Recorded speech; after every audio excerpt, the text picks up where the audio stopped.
Ndị obodo Akwuzu na kansụl ime obodo Oyi eguzobego otu ọfụ ma were ọnọdụ ha wee guzobe nya bụ otu isi aga n'iru. Ndị a bụ Iruoma age grade nke Ikenga village ka ha na-alụzi ọlụ maka ọnọdụ ọganiru. Dịka ozi sitere n'aka ode akwụkwọ enyemaka nke Iruoma age grade Ikenga Akwuzu Maazị Martin Okechi bụ onye ọlụ na ụlọ ọrụ anyị abụọ Anambra Broadcasting Service ọ sịrị na ndị otu a bụ ndị a mụrụ n'afọ 1978, afọ 1979 nakwa afọ 1980. Ka anyị sonyere Joseph Egbeọcha ka o wetara anyị akụkọ a.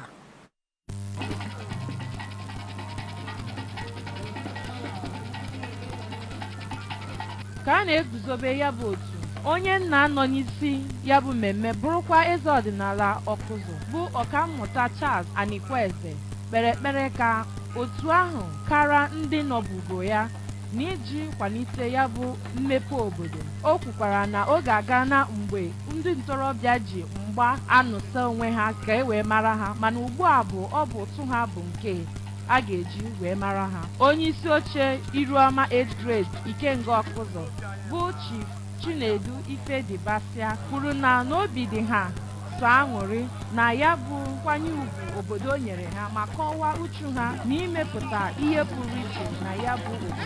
N'aka nke ya, onye otu ha bụ Maazị Chijioke Chinweze kwuru na mmemme ahụ bụ ihe dịwara gboo ma kwuo na ndị otu ha wetakwara ọkụ latrik n'obodo ha ma kwuo na n'otu Iruoma bụ nke ga-abagide n'iwetakwa ihe pụrụ iche n'obodo.